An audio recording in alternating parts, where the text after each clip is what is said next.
Selamat berjumpa bagi kita semua di pagi hari ini, di minggu terakhir bulan Agustus atau bulan kebangsaan bagi kita semua pada pagi hari ini. Bapak, Mama, saudara-saudara yang dikasihi Tuhan Yesus, tema yang akan kita renungkan bersama pada pagi hari ini yaitu mewujudkan keadilan bagi kaum lemah. Sekali lagi, mewujudkan keadilan bagi kaum lemah. Bapak, Mama, kita akan merenungkan firman Tuhan dari kitab Amos, khususnya kitab Amos pasal 5 ayat 7 hingga ayat yang ke-13. Kitab Amos adalah salah satu kitab Nabi yang sangat tegas dan menyerukan keadilan dan keputusan-keputusan di tengah-tengah umat Israel yang telah melupakan Tuhan dan terjerumus dalam ketidakadilan. Sedikit kita mengenal siapa itu Amos. Amos berasal dari Tekoa di selatan Yerusalem. Amos berarti penanggung beban. Bapak, Mama, Amos bernubuat tentang penghukuman Tuhan atas bangsa Israel. Bangsa Israel yang telah melupakan Tuhan dan terjerumus dalam ketidakadilan. Dan melalui Amos, Tuhan memanggil umatnya kembali kepadanya dan hidup dalam keadilan. Kenapa, Bapak, Mama? Sebab keadilan adalah bagian yang tidak terpisahkan dari sifat Tuhan dan juga kehendaknya. Sehingga sekali lagi Allah memakai Nabi Amos untuk menyadarkan dan mengingatkan bangsa Israel pada waktu itu. Bapak, Mama, saudara-saudara yang dikasihi Tuhan, dari firman ini ada beberapa tahapan yang perlu kita renungkan bersama pada pagi hari ini. Yaitu yang pertama, Amos dan kondisi Israel pada waktu itu. Amos hidup pada masa ketika kerajaan Israel mengalami kemakmuran ekonomi atau dia ada kepada kejayaan yang cukup baik. Tetapi Bapak, Mama, kemakmuran ini tidak dibarengi dengan keadilan sosial, di mana orang kaya semakin kaya, sementara orang miskin semakin tertindas. Korupsi, ketidakjujuran, dan eksploitasi merajalela di tengah-tengah bangsa Israel pada waktu itu. Di dalam ayat yang ke-7, Bapak, Mama, Amos dengan tegas menegur orang-orang yang mengubah keadilan menjadi ipu. Ipu ini, Bapak, Mama, satu pohon yang getahnya begitu pahit dan juga beracun. Ini menjadi kiasan dari kepahitan akibat dosa yang dilakukan bangsa Israel. Moral yang bobrok, mereka menindas dan merampas hak orang miskin. Bapak, Mama, saudara-saudara yang saya kasihi dalam Tuhan kita Yesus Kristus, hal yang kedua, yaitu panggilan untuk mewujudkan keadilan. Ayat-ayat ini adalah seruan keras dari Tuhan melalui Amos bahwa keadilan itu harus ditegakkan. Tuhan membenci ritual keagamaan yang dilakukan dengan hati yang tidak tulus. Pada waktu itu, Bapak, Mama, orang Israel bukan tidak beribadah.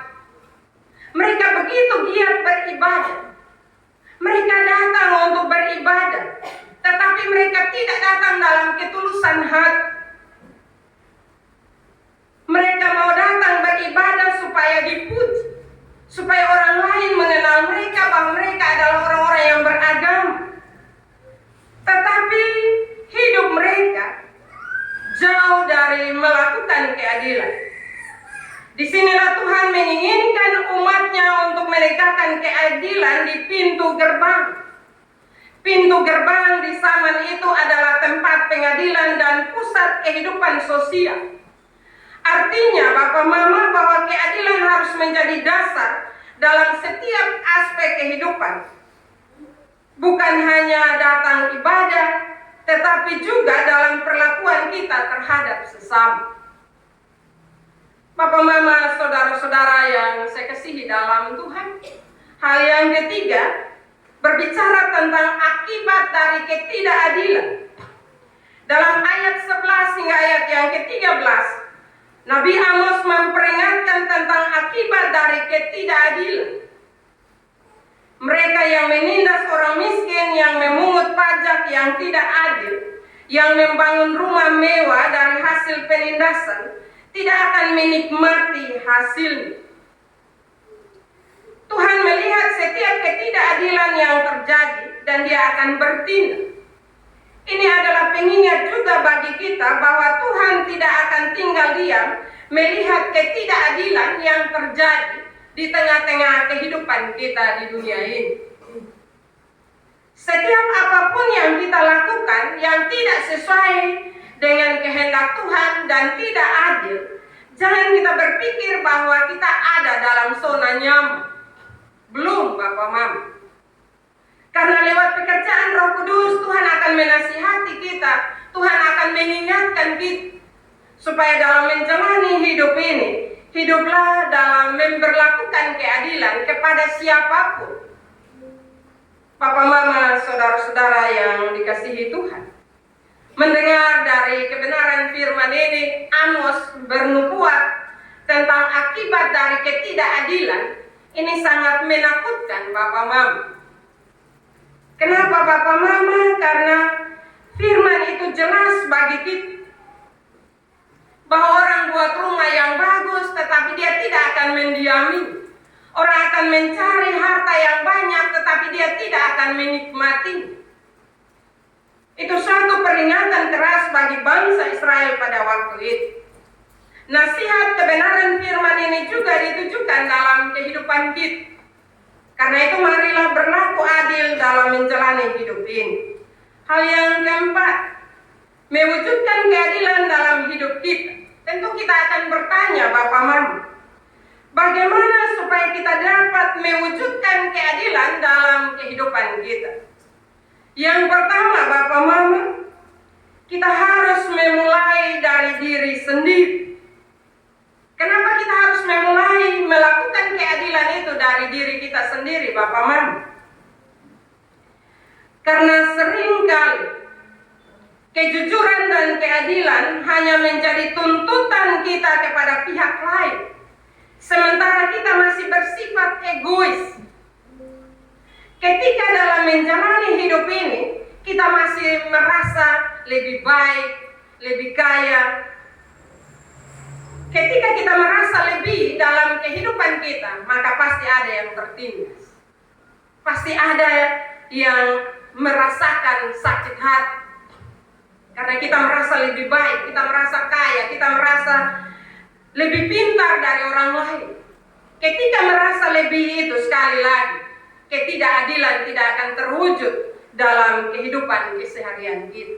Karena itu untuk melakukan keadilan, mulailah dari diri kita, minta Roh Kudus membersihkan hati kita dari hal-hal yang tidak berkenan, dan biarlah Roh Kudus yang menuntun, membimbing kehidupan kita untuk melakukan keadilan dalam menjalani hidup yang Tuhan masih beri. Bapak Mama, saudara-saudara yang dikasihi Tuhan, karena itu Bapak Mama, kita harus hidup dengan integritas, mencintai kebenaran, dan menjunjung tinggi keadilan dalam setiap tindakan kita. Hal yang kedua, kita harus bersuara melawan ketidakadilan di sekitar kita, baik itu dalam keluarga, pekerjaan, dan juga masyarakat. Pertanyaan bagi kita, beranikah kita menyuarakan suara ketidakadilan? Kadang kotong sudah punya keberanian, walaupun kotong lihat ketidakadilan itu ada di sekitar kita, tetapi kita akan tutup mulut. Kenapa Bapak Mama? Karena siapa yang mau tanggung akibat? Kebenaran firman Tuhan pada pagi hari ini menyadarkan kita, menasihati kita agar tanggung jawab kita adalah bersuara, berani menegur. Tentu berani menegur dengan santun juga. Karena itu Bapak Mama, saudara-saudara, jangan kita lihat ketidakadilan, kita bilang kasih tinggal sah. Kotong pitogor salah lagi, nanti kotong hubungan sone baik. Tetapi akhirnya ketidakadilan itu akan melahirkan ketidakadilan, dan kita merasa bahwa itu hal biasa. Akhirnya kita tidak mampu melakukan ketidakadilan itu dalam kehidupan kita. Kalau kita sudah berani mulai dari menyatakan atau melawan ketidakadilan itu dalam kehidupan keluarga kita, maka di lingkup yang luas, baik itu masyarakat, baik itu gereja, pasti kita bisa melakukan. Hal yang ketiga Bapak Mama, untuk mewujudkan keadilan dalam kehidupan kita, kita harus mengasihi sesama kita seperti diri kita sendiri. Karena itu Bapak Mama, saudara-saudara yang saya kasihi dalam Tuhan kita Yesus Kristus, untuk mengasihi sesama, kita harus memberi perhatian khusus kepada mereka yang lemah dan juga tertindas. Ketika di sekitar kita, kehidupan kita, kita melihat ada orang-orang yang hidup dalam kelemahan, yang tertindas, maka tanggung jawab kita adalah menyatakan kasih kita. Tentu menyatakan kasih kita lewat berbagai hal, mendoakan, menasihati, dan juga memberi jalan keluar bagi mereka. Tidak saja kita berpikir untuk membagi harta, tetapi yang paling utama adalah berpikir untuk mendoakan mereka. Mungkin harta kita tidak punya, tetapi doa, siapapun juga kita pasti mampu kita lakukan itu dalam kehidupan kita. Bapak Mama, melalui kitab Amos, Tuhan memanggil kita untuk hidup dalam keadilan dan juga kebenaran. Jangan kita menjadi seperti bangsa Israel pada waktu itu, yang hanya mementingkan kekayaan dan status sosial, tetapi melupakan keadilan. Marilah kita menjadi umat yang hidup berkenan kepada Tuhan, yang menegakkan keadilan, karena Tuhan kita adalah Tuhan yang adil. Dan biarlah, sebagaimana dalam kitab Amos pasal 24 menyatakan, biarlah keadilan mengalir seperti air dan kebenaran seperti sungai yang tidak pernah kering.